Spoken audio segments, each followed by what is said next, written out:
তো আমি আপনাদের সামনে যেটা বলছি, কেন, এই কেনটার উত্তর কে দিবে? এই কেনটার উত্তর কে দিবে? বিশ্বনবী ইসলামকে একটা ছায়া বলেছেন। ইসলাম একটা রুলস ও প্রসিডিওর। ইসলাম একটা সুন্দর নিখুঁত জীবন ব্যবস্থা। ইসলাম একটা আমানত সম্পদ। ইসলাম হলো পৃথিবীর সবথেকে সেরা সম্পদ। ইসলাম হলো চরিত্রের মেসেঞ্জার। ইসলাম হলো চরিত্রের কমপ্লিটলি একটা কোর্স।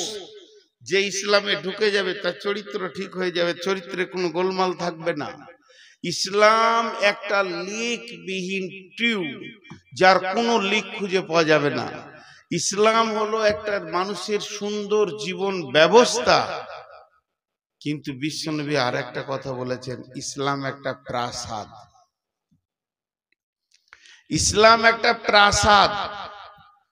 ছোট্ট ঘরকে কুঁড়ে ঘর বলে, তার থেকে বড় হলে বড় ঘর বলে, বিল্ডিং বলে, বালাখানা বলে, হাভেলি বলে। এই করতে করতে সব থেকে বড় ঘরকে রাজবাড়ি বলে। রাজ মানে বড়, রাজবাড়ি।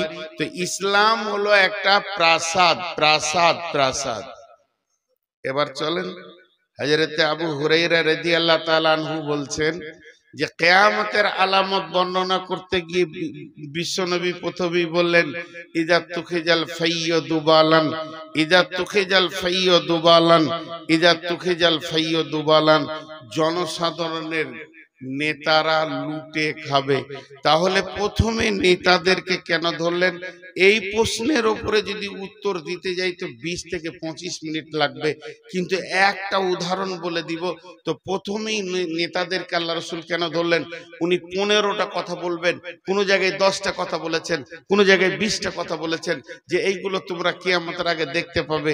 তো এখানে ফার্স্টে খামসা আসারা খাসলাতান মিন উম্মতি, 15টা অভ্যাস আমার উম্মতের ভিতরে পাবে। তার মধ্যে 1 নম্বর, ইযা তুখিজাল ফাইয়্যু দুবালান, জনসাধারণের মাল নেতারা খাবে। আজ আপনারা মানা করছেন না ছেলেগুলোকে? আজীব ব্যাপার। তো জনসাধারণের মাল নেতারা খাবে কেন বললেন? একটা উদাহরণ শুনেন। কোন একজন মুরব্বী, উদাহরণটা মন দিয়ে শুনবেন, সুন্দর একটা সাজানো গোছানো পাকা ঘর বানিয়েছেন, মার্বেল পাথর দিয়েছেন, চকচক চকচক করছে, সুন্দর মিস্ত্রি দিয়ে তাকে মেঁধেছে, নিজের চেহারা নিজে দেখা যাচ্ছে। কিন্তু বেচারা অসুস্থ, এবার বুঝে ফেলেছে আর আমি পৃথিবীতে থাকবো না। তা মার্বেলের দিকে তাকিয়ে এমনি করে করে মার্বেলটাকে খুঁটছে। তোর বেটারা বলছে, আব্বা এমন কেন করছেন? বহু কষ্ট করে বানিয়েছে, হারাম খেয়ে নয়, মেহনত করে।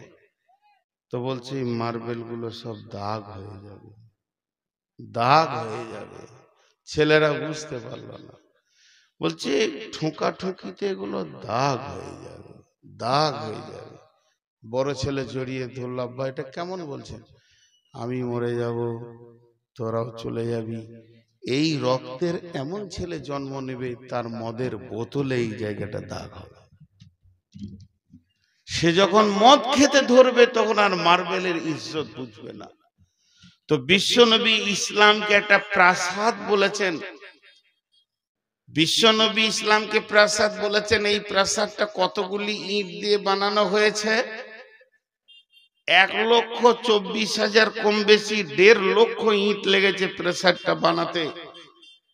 বিশ্বনবী বলছেন এই প্রাসাদের প্রথম ইটের নাম হযরতে আদম আলাইহিস সালাম, আর এই প্রাসাদের শেষ ইট আমি নবী মুহাম্মদুর রাসূলুল্লাহ। একটা ঘটনা শোনাই। আল্লাহর নবী 9ই জিলহিজ্জা আরাফাতের দিন তিনি যখন নিয়ত করে নিলেন যে আমি হজ পালন করব, বিশ্বনবী মদিনা মানওয়ারাতে ছিলেন। এমন সময় বললেন, রে আমার সাথীরা, তোমরা আমার সাহাবীরা যে যেখানেই আছে তাদেরকে খবর দাও, তারা যেন সকলে মদিনা মানওয়ারায় এসে যায়। বিশ্বনবী যখন এই খবরটা দিলেন, সমস্ত সাহাবী যে যেখানে ছিল সব এসে হাজির হয়ে গেল। বিশ্বনবী বললেন, চলো এবার আমি তোমাদেরকে সঙ্গে করে হজ পালন করার জন্য রেডি হয়ে গেছি। বিশ্বনবী সাথীদেরকে নিলেন। মসজিদে নববী থেকে কম বেশি 7 থেকে 8 কিলোমিটার দূরে আর একটা মসজিদ আছে। ওই মসজিদটা বর্তমান নাম জুলহুলাইফা, আর একটা নাম আগে ছিল মসজিদে গাছ। ওই মসজিদে গাছের কাছে গিয়ে দয়ার নবী বললেন, তোমরা তাঁবুগুলোকে রেডি করে নাও। সমস্ত তাঁবু রেডি হয়ে গেল। নবীজি বললেন, এখানে খাওয়া হবে, এখানে পান করা হবে, এখানে গোসল হবে, এখানে রেস্ট হবে। মঞ্জিল বানালেন। তারপরের দিন সকালে উঠে দয়ার নবী গোসল করে নিলেন। সকলও গোসল করে নিলেন, ইহরামের কাপড় পরে নিলেন। লব্বাইক আল্লাহুম্মা লব্বাইক, লব্বাইক লা শারীকা লাকা লব্বাইক, ইন্নাল হামদা ওয়ান নি'মাতা লাকা ওয়াল মুলক লা শারীকা লাক। লব্বাইক ধ্বনি দিয়ে বিশ্বনবী কাবার মুখে হাঁটতে শুরু করলেন। 8টা দিন গেল, 8টা রাত গেল। বিশ্বনবী কাবাতে প্রথম উমরা করলেন।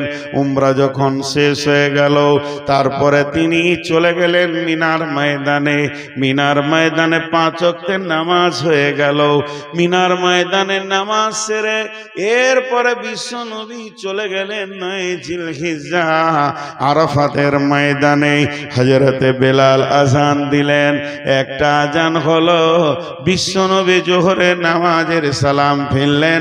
ডান দিকে সালাম ফেরার পর যেই বাম দিকে সালাম ফিরেছেন, আবার বেলাল পেছনে উঠে তাকবীর দিয়ে দিলেন। আসরের সালাত হয়ে গেল। জোহর আসর যখন হয়ে গেল, দয়ার নবী তার দলকে ফেরে একদম আরাফাতের মধ্যবর্তী জায়গা জাবালে রহমতের কাছে গেলেন। সেখানে যাওয়ার পর বিশ্বনবী ঐতিহাসিক বক্তব্য দেবেন, কে কেমন করে থাকবে বলতে শুরু করবেন। কিন্তু এমন সময় কোরআনের একটি আয়াত নাযিল হয়ে গেল। বিসমিল্লাহির রহমানির রহিম। আল ইয়াওমা আকমালতু লাকুম দীনাকুম ওয়া আতমামতু আলাইকুম নি'মাতি ওয়া রাযীতু লাকুমুল ইসলাম দীনা। বিশ্বনবী উটের উপরে চড়ে 1.5 লক্ষ সাহাবীকে লক্ষ্য করে বক্তব্য শুরু করেছেন। এমন সময় জিবরাইল আমিন এসে বললেন, বিসমিল্লাহির রহমানির রহিম। আল ইয়াওমা আকমালতু লাকুম দীনাকুম ওয়া আতমামতু আলাইকুম নি'মাতি ওয়া রাযীতু লাকুমুল ইসলাম দীনা। এটা কোরআনের শেষ আয়াত। এরপরে আর কোন আয়াত আসেনি। যখনই আয়াতটা পড়ে আল্লাহর নবী সাহাবীদেরকে শোনাতে লাগলেন, রে আমার সাহাবীরা শোনো, আজকে কোরআনের আয়াত নাজিল হয়ে গেল, দিন কমপ্লিট হয়ে গেল, দিনের আর কিছু বাকি থাকলো না। এই কথা যখনই শুনেছেন, ডান দিকে সিদ্দিকে আকবর আবু বকর দাঁড়িয়ে আছেন, বাম দিকে ফারুকে আজম উমর ফারুক দাঁড়িয়ে আছেন। হযরত উমর বাচ্চা ছেলের মতো কাঁদতে শুরু করে দিলেন।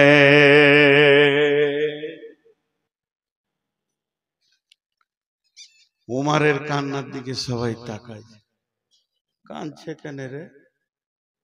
কথাগুলো তো জাহান্নামের নয়, কথাগুলো তো পুলসেরাতের নয়। আয়াতটা তর্জমা কি? আজকের দিনে তোমাদের দিন কমপ্লিট করে দেয়া হলো,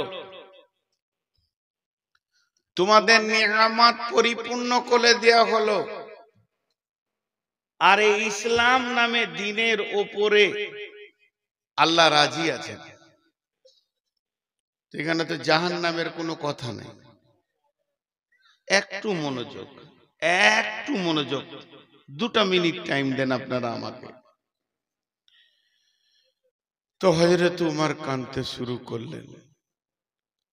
সাহাবীরা প্রশ্ন করে বসলেন উমরকে, উমর তুমি কাঁদছো কেন? উমর তুমি কাঁদছো কেন?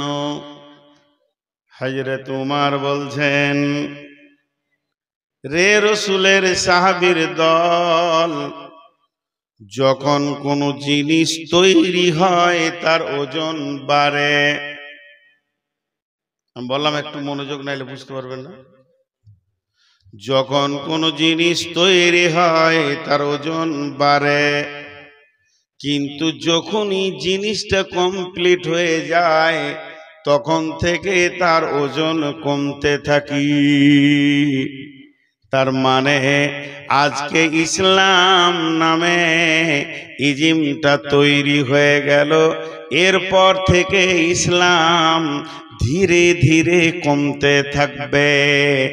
একটা গ্রিল আপনি দরজা বানান, চাই গ্রিলের একটা মানে সেট বানান, যখন ওই গ্রিলটা বানানো হবে মিস্ত্রি যত বানাবে তত ওজন বাড়তে থাকবে, বাড়তে থাকবে, বাড়তে থাকবে। একটা ফুল লাগাবে, একটা অ্যাঙ্গেল লাগাবে, একটা আর কিছু লাগাবে, বাড়তে থাকবে।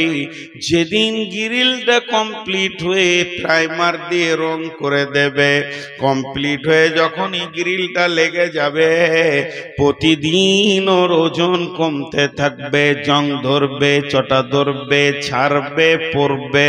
তাই হযরত উমর বললেন, বন্ধুরে যে ইসলামটা এত সুন্দর করে আল্লাহ বানালেন তার মিস্ত্রি নবী মুহাম্মদ সাল্লাল্লাহু আলাইহি ওয়াসাল্লামকে দিয়ে আজ থেকে ইসলামের ক্ষয় শুরু হয়ে যাবে রে।